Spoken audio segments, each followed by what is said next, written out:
kain tayo. Ano na ngayon, 5 o'clock na. And I'm just getting ready na pumunta ng gym para makapag-workout naman tayo before tayo pumasok tomorrow. Shala. Ano lang to, broccoli, and then yung chicken is galing Costco. Nabibili yung luto na. Hindi yung rotisserie kasi parang walang lasa yun for me. Nakakamay lang ako.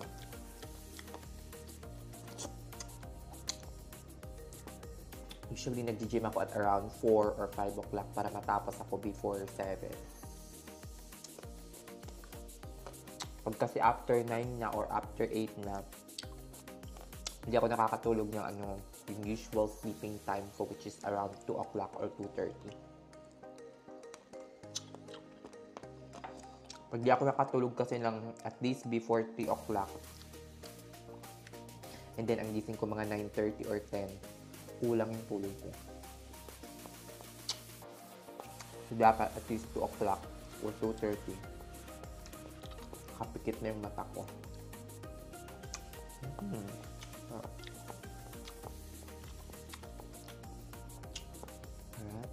Harap naman siya. Binibili ko to pag hindi na ako siguro mga dalawa or isa. Sulit na siya. $15. Marami na. Tapos, init-init na lang. Ay, sige na, nagmamadali na ako. See you later, Shala. Medyo malamig na, naka-heater na ang lola nyo, day. Yan, mga na guys. 6:30 na ngayon. Usually,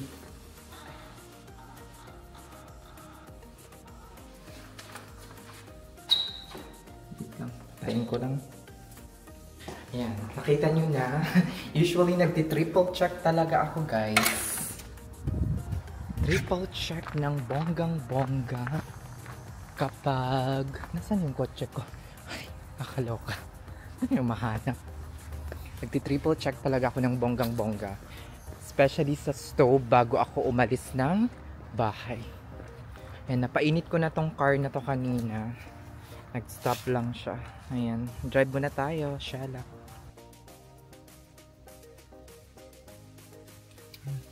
Drive muna ako, guys. Siguro mga 5 to 7 minutes yung layo ng gym from my accommodation. Oh, I wish my gym dito sa accommodation ko para hindi na ako lumalayo. Char. Shala! Kasi pag kumuha naman ako ng gym or accommodation na merong gym membership, medyo mahal naman siya, 'di ba? So, mas pipiliin ko ng mura yung accommodation, wala masyadong amenities. Total, nasa $10 to $20 lang naman per month yung gym membership dito sa Amerika. Though meron din yung annual fee, I think around $30 to $40 na annual fee din. So kung iaano mo siya, lalabas na parang $20 to $25 per month lang yung mga gym membership dito per month. O siya, sige na mga inday, magdadrive muna ako. Shala! Yan guys, nandito na tayo after 5 minutes. Ayan. Wow, walang tao ngayon. Nasa party lahat. Lahat halos ng tao nasa party. Diba? Wala siguro yung crush ko. Shala. Ayan guys, after an hour, tapos na tayo mag-gym. Ay, naku, nakakaloka. It's already 8 o'clock. 8 o'clock na ngayon. Dadaan lang ako ng Kroger para magpagas and then bumili ng milk. Kasi wala na akong milk. Sana all. Nakakalibre ng milk. Yung parang yung hindi mo nabibilhin. Shalak. Hi, less than an hour lang ako nag-workout. Di katulad ng dati, day. As in, nakakaloka ako mag-workout. Siguro mga 2 hours, 3 hours. Ngayon, ano na lang. Just for ano na lang, health. Hindi na tayo nag-workout for beautification. Beautification! Beautification ng body. Ayan. Napainit ko na to kanina. Usually, ang Mazda CX-30, ayan, tumutunog siya kapag hindi mo suot yung seatbelt mo. Ayan, humihinto naman siya kapag nakapark ka. But anyway, ang Mazda CX-30, pwede mo siyang, ano to, isa sa mga, features is pwede mo siyang i-start remotely. While you are still in the house, you're still in the hospital, pwede mo siyang i-start makadalawa up to 2 times ata. Tapos yung pagpapainit na yun ay abot ng mga, I think 10 to 15 minutes, mga ganun. And then after that, hihinto na siya. At least, pag sakay nyo ng car, medyo mainit na yung environment. Tapos medyo medyo uminit na yung makina ninyo. Kasi masisira kasi yung engine kapag ganitong sobrang lamig tapos bigla mo na lang ida-drive. At saka hindi siya maganda. Hindi maganda yung takbo niya. Hinain natin yung buga ng heater. Hindi maganda yung takbo niya kapag hindi nyo siya pinainit bago nyo siya i-drive. O siya, sige na mga indang, dami ko pang hanash. Punta na tayo ng Kroger. Shalak! Yan mga beshi, nandito na tayo sa Kroger. Shalak. Uy, ang lamig day. Nakaano pa ako. Naka-shorts lang. Tingnan nyo naman. Shalak. Saan ka nakakita? Winter. Naka-shorts lang day. Shalak talaga. Sige, pasok muna tayo. Kaloka day. May nagtunog. Baka may nagnakaw ng sasakyan. Shalak. Ayan mga beshi, nakakaloka. Tapos na ako mag-grocery. Ngayon naman magpapagas na ako dahil. Kasi duty ako ng 2 araw. So medyo low na tayo. Hindi naman sa low, siguro mga 100 miles na lang ang itatakbo ng sasakyan ko. Medyo mahaba pa, pero kapag below half na siya, pinapagasan ko na. O diba, nakita nyo ang lamig, mga nakakaloka. Umuusok na yung bibig ko sa lamig day. Kakaloka. Ayan. Pagas muna tayo, mga shalak. Ayan. Ay, nako.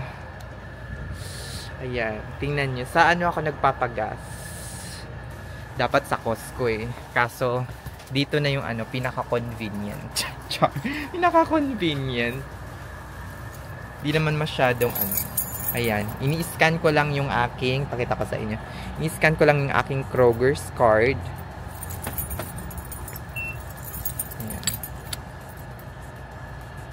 Ano ba yan? Tagal, hindi siya ma-scan. Huwag na lang. Char.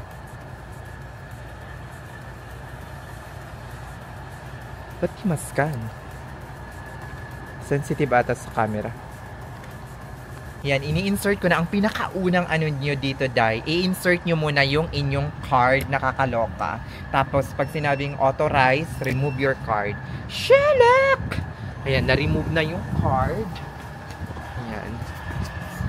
Ayan, select, nakikita nyo naman, no? Select fuel grade, mid-grade ako parati. Ay, hindi pala. Kukunin muna yung nozzles. Buksan muna natin yung nozzles natin. At naninigas na yung kamay ko! Mga beshi! Ano ba to? Para lang sa inyo. Ayan, lagay natin. Ayan. Select natin. Naninigas na yung kamay ko, mga beshi. Woo! Ayan. Ayan, nagagas na ako. Pag nanigas talaga yung kamay ko, hindi ko ipupull tank to die. Kakaloka! Shalak! Ano ba yan? Parati akong mid-grade. Dati regular lang. Ako baka magka-frostbite pa ako dito. Shalak, patayin ko muna yung camera, Day. Nanginginig na ako, Day. Grabe mga beshi, nakakaloka. Nanginginig ako sa lamig. Buti natapos ko pa. Nakakaloka talaga. Oh my God. Shalak. O ayan, umuwi na tayo guys. At puno na yung ating gas, full tank na tayo, Day. Tingnan nyo, pack. Shalak. Low tire pressure pa ako, Day. Ganyan. Pero babalik din yan sa bukas. 'Di ba?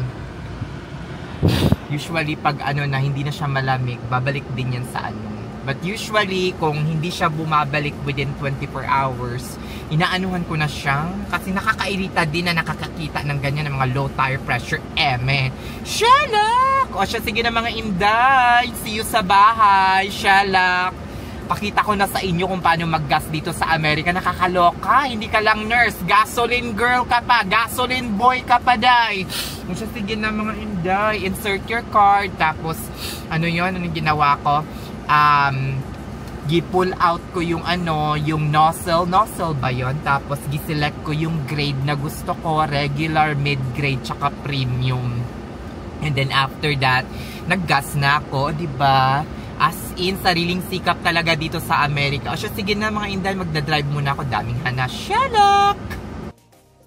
So guys, ayan, nakauwi na ako. My God, nakakaloka ang lamig sa labas, day. Ito talaga ang dahilan kung bakit gusto ko nang umalis dito sa Ohio. Char! Ay, nakakaloka ang lamig. As in, ayoko talaga ng malamig, day. Gusto ko yung mainit. Siyempre, yung nag-iinit. Char, shalak. Ayun, gusto ako mag-grocery. Ang total na nag-grocery ko ay $40.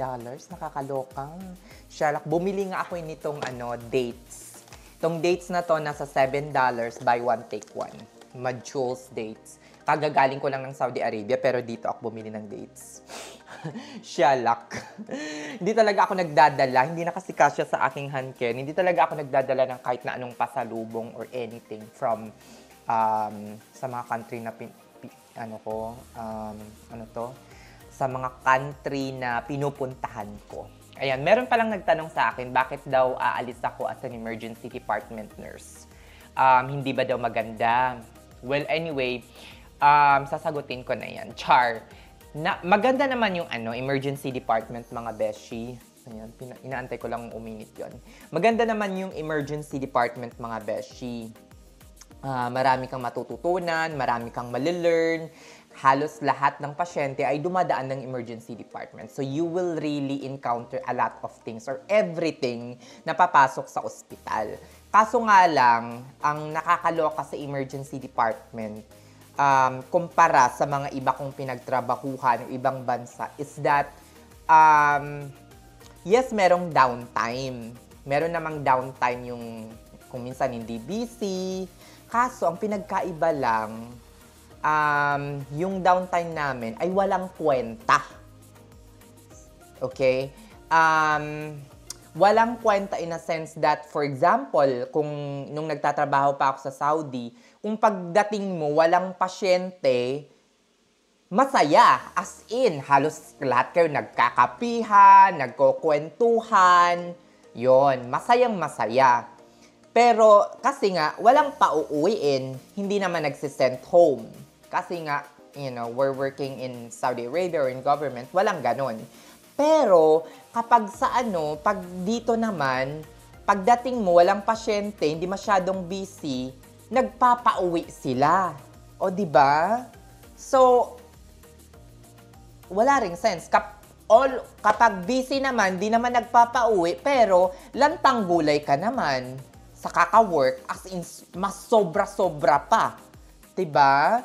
So, pag madaming pasyente, kumikita ng gusto yung ospital, pagod kayo, walang uuwi. Pero kapag wala namang pasyente, hindi kumikita yung ospital, abay, papauwiin kayo para makatipid yung ospital. Wala sigurong malulugi na ospital dito sa Amerika dahil dito. Dahil sa, pagtitipid. I mean, kung meron mang dapat malugi kapag walang pasyente o walang perang pumapasok sa ospital, yung ospital dapat, hindi yung empleyado. Kaso, tayong magagawa, ganun talaga dito. Labanan na lang kung sinong unang mapapauwi. O, diba? Nakakaloka. Shalak! So, yun yung dahilan kung bakit gusto kong lumipat ng ibang specialty. Mas gusto ko ng always busy, pero hindi malaki yung pressure. Diba? Sobrang laking pressure. Kasi sa emergency department, always busy, tapos ang laki pa ng pressure, nag-handle ka sometimes sa mga critical patient, always. Mas gusto ko nang lumipat sa area na hindi masyadong malaki yung pressure. In short, gusto ko mag-handle na ng mga pasyenteng non-critical. Diba? non-critical at hindi masyadong mabigat. Hindi naman sa ayoko ng non-critical, pero ito lang naman ang bottom line is that ayoko nang mag-handle ng mga pasyenteng hindi nakakapagsalita, non-verbal, hindi siya hindi nakakatayo. Ang gusto ko yung mga ambulatory patient na lang. Nakakapagsalita, nakakatayo, nakakapunta sa banyo. Kahit 4 pa yung pasyente mo, pag ganun, much better yung life mo. Diba? Tumatanda na tayo. I'm already 32 years old. Shalak! Sige na, baka masunog na yung niluluto ko na